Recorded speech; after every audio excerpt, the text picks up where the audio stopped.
System के प्रश्न बहुत से एग्जाम के लिए महत्वपूर्ण होते हैं।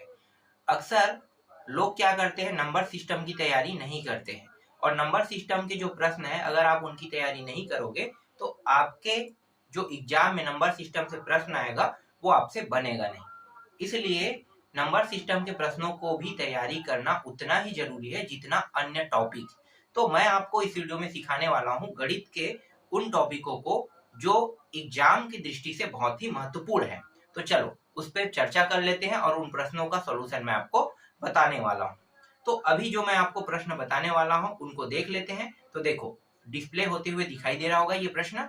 तो प्रश्न है 0.1 में 0.1 का गुणा करने पर गुणनफल होगा। तो गुणनफल कितना होगा, यहाँ पे चार ऑप्शन आपको दिखाई दे रहा होगा। अ ब स द में देखो 1, 0.1, 0.01 और 0.001 है। तो इसका अब ना सॉल्यूशन देख लेते हैं। तो 0.1 गुणित 0.1 इस तरह से दिया हुआ है। इसका एकदम सिंपल ट्रिक है, बहुत ही ज्यादा सिंपल ट्रिक। ये संख्या बहुत छोटा है, फिर भी मैं कहूंगा बहुत से लोगों को तो ये गुणा करना भी नहीं आता है कि ऐसे प्रश्नों को गुणा कैसे करें। तो मैं आपको दिखाता हूं कैसे गुणा करना है। ठीक है, यहाँ पे दशमलव, यहाँ पे दशमलव, मैं दोनों दशमलव को हटा देता हूँ तो मुझे संख्या क्या दिखाई दिया, 0.1 गुणित 0.1 और 0 का कोई वैल्यू नहीं है। ठीक है, मैं नहीं लिखूंगा तो भी मैं गुणा कर सकता हूँ। तो 1 गुणित 1 कितना होता है, 1 होता है। ठीक है, अब क्या करूंगा, इसके पीछे में मैं चाहूँ तो जितना 0 लगाना चाहूँ मैं लगा सकता हूँ, क्योंकि यहाँ पे 0 दिया हुआ है तो मैं चाह कर अपने हिसाब से लगा सकता हूँ। सिंपल सा, बिल्कुल। ठीक है, तो मुझे सिर्फ 0 उतना ही लगाना है जितना हमारे दशमलव के अंदर आ जाए। ठीक है, तो एक संख्या और एक संख्या, यहाँ पे एक संख्या के बाद दशमलव, यहाँ पे एक संख्या के बाद दशमलव, तो हम पीछे से गिनेंगे कितना हो जाएगा, 1 और 2, 1 और 2, दो संख्या के बाद दशमलव, बाकी दो 0 को मिटा देंगे। तो कितने संख्या के बाद दशमलव लगना था, 0.01, दो संख्या के बाद दशमलव लगना है। सिंपल है प्रश्न, समझ में आया? नहीं आया तो एक और प्रश्न लेते हैं एग्जाम्पल के तौर पे। देखो 0.23 गुणित 0.15 ऐसा कुछ ले लेते हैं। ठीक, क्या करेंगे, पहले तो मैं यहाँ पे दशमलव हटा दूंगा तो मुझे क्या दिखाई दे रहा है, यहाँ पे 23 दिखाई दे रहा है और 15 दिखाई दे रहा है। 0 की तो वैल्यू मैंने बता दिया ना, शुरू से ही खत्म है, तो 0 की वैल्यू खत्म हो गया। 15 का पहाड़ा पढ़ लेते हैं, 15 दिया 45 का 5, 4 हासिल, 15 एकम 15, 15 दूनी 30 और 30 और 4 कितना होता है, 34। तो ये हो गया 34, तो 345 आ गया।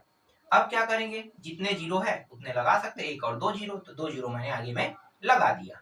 ठीक है, अब यहाँ पे देखो दशमलव कितने संख्या के बाद है, यहाँ पे 2 संख्या और यहाँ पे 2 संख्या, दोनों को गिन लेना है हमें। तो 2 और 2 कितना होता है, 4, तो 1 2 3 4, 4 संख्या के बाद यहाँ पे दशमलव लगेगा, तो उत्तर क्या आएगा, 0.0345। इसका क्या होगा, उत्तर होगा। आगे देखें अगला प्रश्न, समझ में आ गया ना ये, तब हम आगे बढ़ेंगे। ठीक है, आप लोग कमेंट करके बताना अगर आप लोगों को समझ में ना आए तो मैं इसके टॉपिक को पूरा बारीकी से आपको बताऊंगा। ठीक है, और समझ में आ गया तो कोई बड़ी बात नहीं है, आसानी से ये सारे प्रश्न आपसे हल हो जाएंगे। ठीक है, अगला प्रश्न देखो, आपको डिस्प्ले होते हुए दिखाई दे रहा होगा। तो अगला प्रश्न में क्या दिया हुआ है भाई, अगला प्रश्न थोड़ा सा देखो अजीब सा है ना, उटपुटांग सा। वहां पे दिया हुआ है 12 सही 1/2 दिया हुआ है, उसके बाद दिया हुआ है 15 सही 1/4 दिया हुआ है, फिर दिया हुआ है 9 सही 1/2 दिया हुआ है। ठीक है, अब इसका हमें हल करना है। तो देखो ये रहा प्रश्न, 12 सही 1/2, 15 सही 1/4, 9 सही 1/2 यहाँ पे दिया हुआ है। क्या करेंगे, देखने में हो सकता है ये कठिन लगे, बिल्कुल मैं सही कह रहा हूं, देखने में हो सकता है कि ये कठिन लगे, लेकिन ये प्रश्न कठिन नहीं है। ये प्रश्न जो है ये बहुत ही सरल है। कैसे बनाना है आपको, देखो यहाँ पे नीचे में ना 1/2 दिया है, मतलब ये क्या है, इसके साथ इसका हिस्सा है। तो 12 दूनी कितना, 24 और 24 और 1 25, तो 25/2 मैं इसे लिख लूंगा।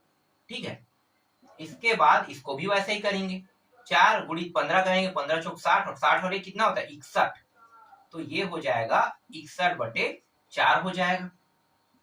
फिर इसको भी कर लेते हैं, 9 दूनी 18 और 1 कितना होता है, 19, 2 का पहाड़ा मैं 9 बार पढ़ा और इसके बाद ये कितना हो गया, 2 निया 18 और 1 19, तो 19/2 हो जाएगा।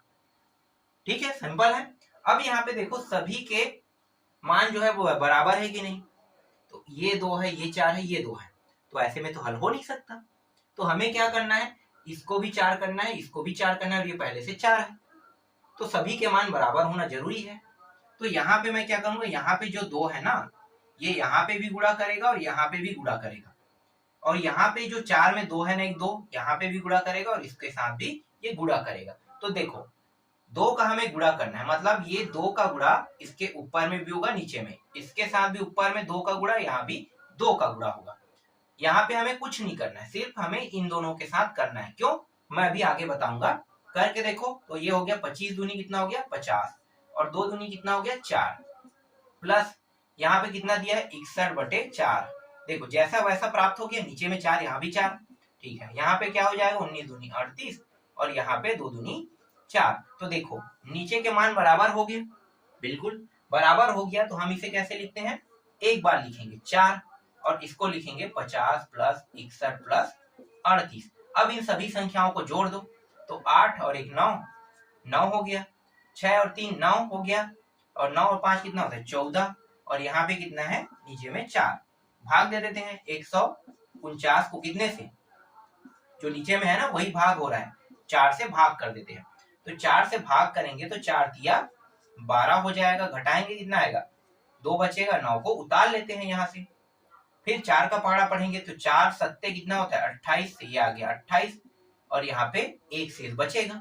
ठीक, तो ये जो एक शेष बच रहा है इसको मैं कैसे लिख सकता हूँ, मैं इसको ऐसे लिख सकता हूँ 1/4, तो ये होगा 37 नहीं 1/4 में से ऐसा लिख सकता हूँ, और यही क्या है इसका उत्तर है।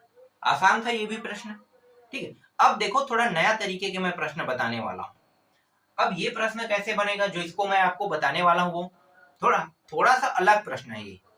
चलो इसका भी प्रश्न देख लेते हैं। तो देखो आपको डिस्प्ले होते हुए दिखाई दे रहा होगा प्रश्न। प्रश्न क्या है, तो प्रश्न है, हम लोग लिख भी लेते हैं ना। तो प्रश्न जो है वो है 7 का घात दिया हुआ है 8 और 6 दिया हुआ है, और इसको भाग कितने से करना है भाई, इसको भाग करना है 6 से भाग करना है कह रहा है। ठीक है, तो प्रश्न आपको दिखाई दे रहा होगा, वहां पे आंसर भी लगा हुआ है अ ब स द, ठीक है, ये सब लगा हुआ दिखाई दे रहा है। ठीक है, तो देखो प्रश्न का मतलब क्या है, 7 सही 8, मतलब 7 का घात 8 प्लस 6 और भागित आपको 6 से करना है। तो इसको हम ऐसे लिख सकते हैं बिल्कुल, और कैसे कैसे लिख सकते हैं, हम चाहे तो इसे इस तरह से भी लिख सकते हैं, इस प्रकार से, और चाहे तो इसे और तोड़ सकते हैं, 7 का घात 8/6 प्लस 6 का घात 6, इस तरह से भी तोड़ सकते हैं। ठीक, और चाहे तो और कैसे लिख सकते हैं, अब यहाँ पे देखो ये 6 और 6 भाग हो रहा है, तो यहाँ पे कितना होगा, शेष तो 0 हो रहा है ना, तो इसका शेष कितना प्राप्त हो गया 0। तो यहाँ तो ये रोल से हट गया ना, बाहर हो गया, इसे हमने पूरा हटा दिया, बचा क्या हमारे पास ये वाला मान बस बचा। अब इसी को हल करेंगे। ठीक है, तो ये खत्म हो गया, और 7 का घात 8 है, इसको कैसे लिख सकते हैं 6 लिख सकते हैं, एक हिस्सा 6 लिखेंगे और एक हिस्सा 1 लिखेंगे, मतलब 7 को मैं ऐसे लिख सकता हूँ, इसका घात कितना है 8 है, और भागित कितना है 6, ये खत्म हो गया है ना, समझो इसका कोई शेष नहीं बच रहा है। अब इसको और कैसे लिख सकते हैं, 6 का घात 8, देखो ये दोनों का घात है, ठीक है, क्योंकि ये इसके साथ लगा हुआ था, तो ये घात इसका भी होगा इसका भी होगा, और नीचे में 6, फिर 1 का घात 8 और ये रहा 6। अब ये वाला भी क्या हो जाएगा, हट जाएगा। क्यों हट जाएगा, क्योंकि इसका शेष भी 0 आएगा, देखो ना यहाँ भी 6 यहाँ भी 6, तो इसका शेष कितना आएगा 0। अब बचा क्या, बचा है हमारे पास 1 और 6, तो ये जो 1/6 जो है, तो 1 का 8 घात मतलब 1 का 1 ही होता है, और 6, तो इसका मतलब क्या है, इसका जो शेष है वो 1 होगा। तो आपका उत्तर कितना आया, 1 आएगा। समझ में आया, नहीं आ रहा है तो एक और प्रश्न देख लेते हैं।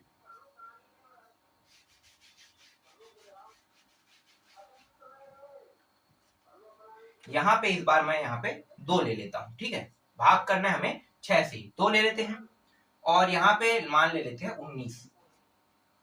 ठीक है, इस तरह से प्रश्न दिया हुआ है, करना क्या है हमें, करना कुछ नहीं है, ज्यादा कुछ मतलब नहीं करना है हमें, बस क्या करना है, इसे 7 का घात 19 प्लस 2 बटे क्या लेंगे, 6 ले लेंगे। सिंपल है, ठीक है। और इसे कैसे लिख सकते हैं, 7 का घात 19 प्लस 6 बटे, नहीं सॉरी 2 बटे 6, और ये भी 6, इस तरह से लिख सकते हैं, ठीक है।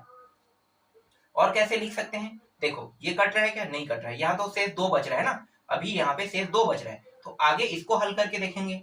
तो इसे मैं कैसे लिख सकता हूँ, 6 प्लस 1, इसका घात कितना है 19, और नीचे में 6, फिर 2 घात 6, ठीक है, मतलब 2/6 रहेगा। अब ये जो 6 है इसको मैं लिख लेता हूँ 6 का घात 19 प्लस 1 का घात 19, और यहाँ पे 6 को इन दोनों के साथ भी क्या करेंगे, भाग करेंगे, और यहाँ पे 2/6 पहले से है, तो ये 6 वाला तो कट गया, यहाँ पे शेष कितना है 0, लेकिन यहाँ पे शेष 0 नहीं आ रहा है। यहाँ पे देखो 1 का घात 19 मतलब क्या होगा 1, और ये 6, और यहाँ पे क्या दिया है 2/6 दिया हुआ है, ठीक है। ये 6 तो दोनों तो सेम है, तो ऊपर के मान क्या हो जाएंगे, जुड़ जाएंगे, 2 और 1 कितना होगा 3, तो 3/6, उत्तर क्या आ जाएगा 3 आ जाएगा, ठीक है। तो इसमें शेषफल कितना बचा, 3 जो है वो शेषफल बचेगा। तो इस तरह से प्रश्नों को आपको बनाना है।